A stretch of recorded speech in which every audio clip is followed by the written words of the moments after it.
Okay, just a couple of announcements regarding the hearings that were conducted today. First, we had supposed to have former Yusek Bernardo was supposed to appear again before the ICI, but instead his lawyers came and requested for a resetting. The reason behind is that he is supposedly sick. He submitted his medical certificate, and it will be moved to next week. Okay. Second, the spouses Diskaya appeared before the commission, and upon the advice of their counsel, they invoked their right to self-incrimination and manifested that they will no longer cooperate with the investigation being conducted by the ICI.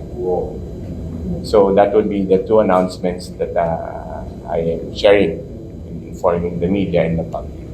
Now I will entertain a couple of questions for clarification. Please stand up if you have a question. And introduce yourself and your network. Yo, that's cool.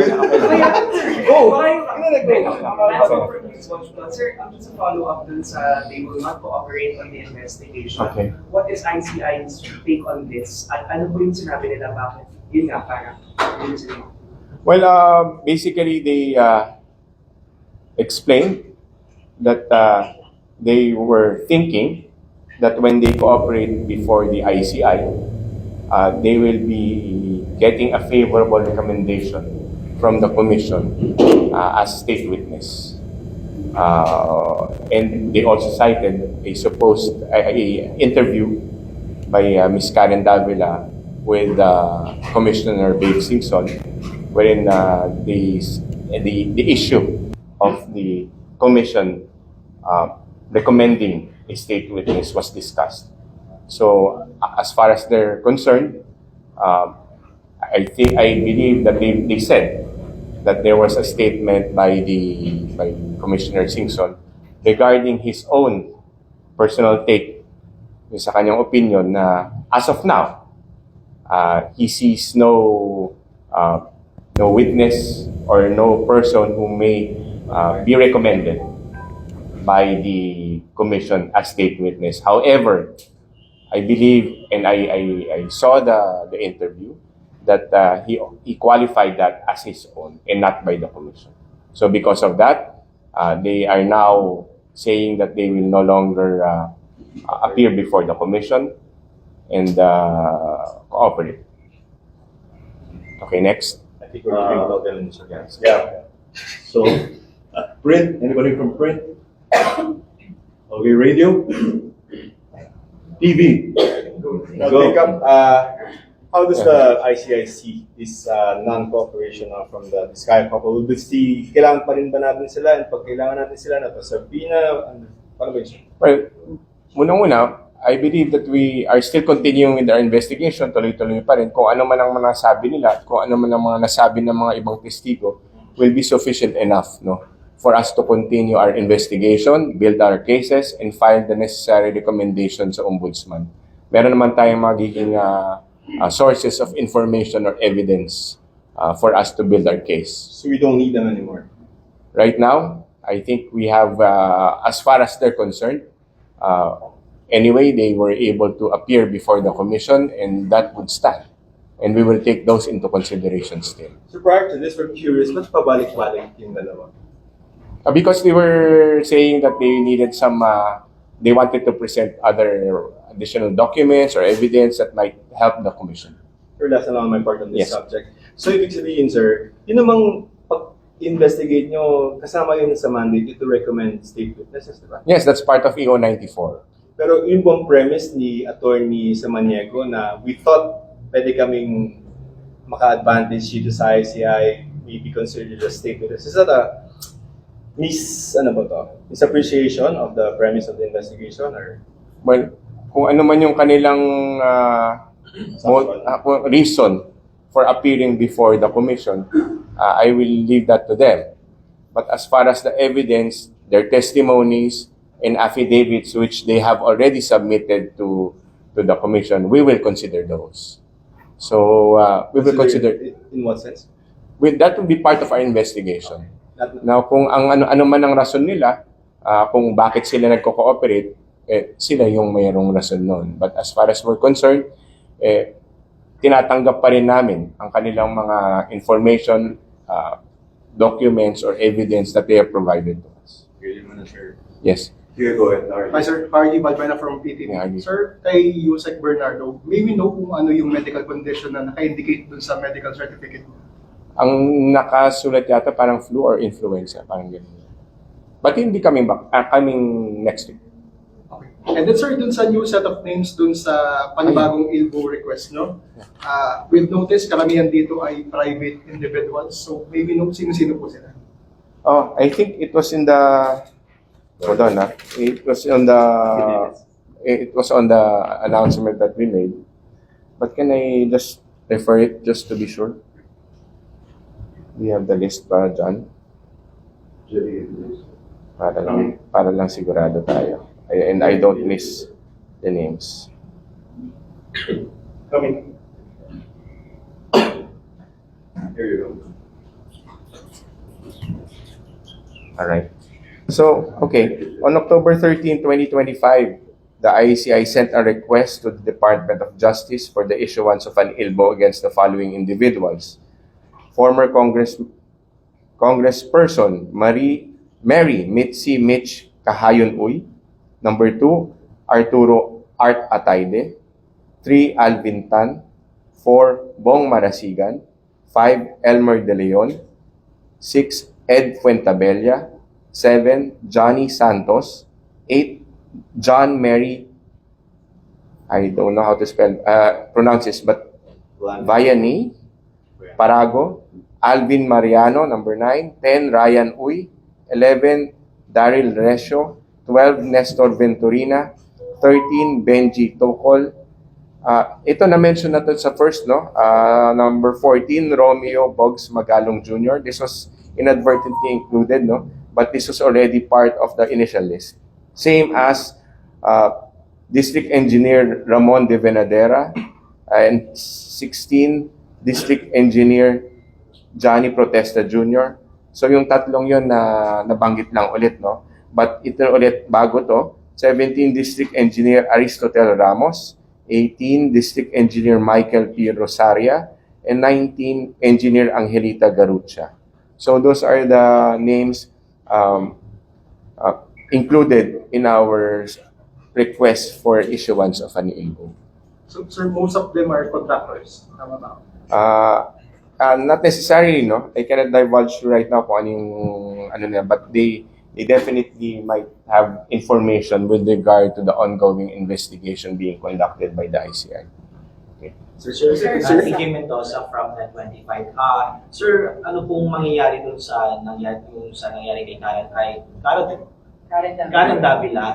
Hindi po ba maapektuhan ba nun yung mga public interviews na ng ating po mga investigators? Mag-appear po ba sila sa mga public interviews? In a way, I don't believe that that's going to be an issue. We will continue to inform the public. Either through them or through me, but definitely there's been I think a resolution already that as much as possible, any official announcements or information coming from the ICI will be coursed either through the spokesperson, which is me, or the chairman.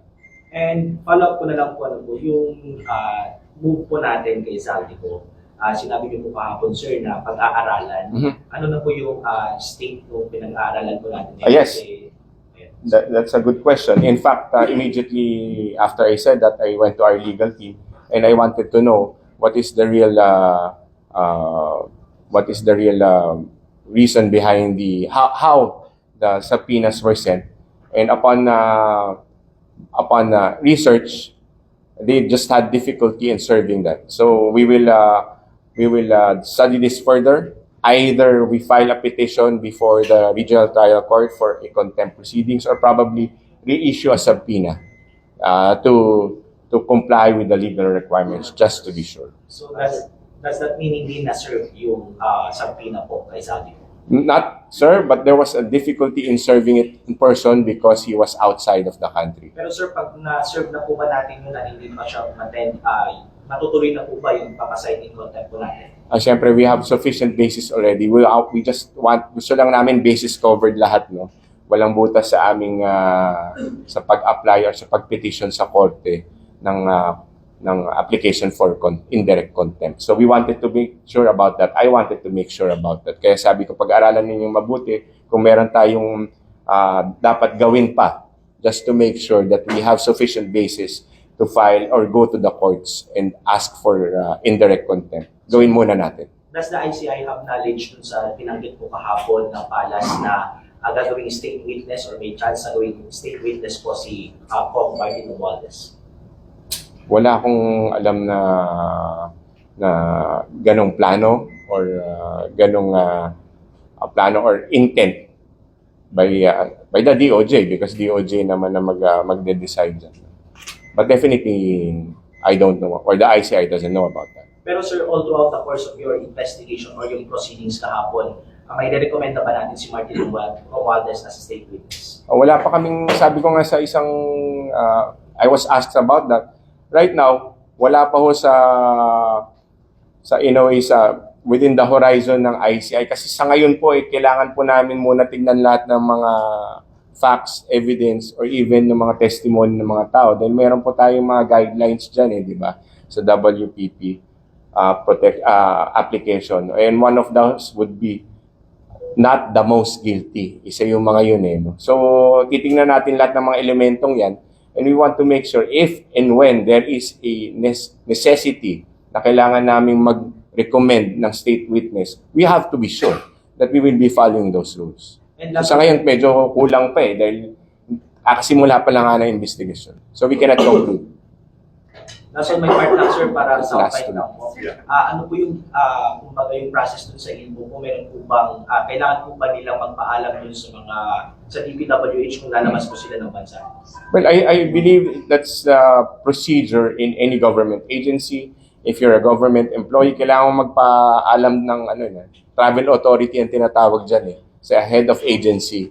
So, as far as these government officials are concerned, who are part of the ILBO, they would have to go to that process. Kailangan nila magpaalam.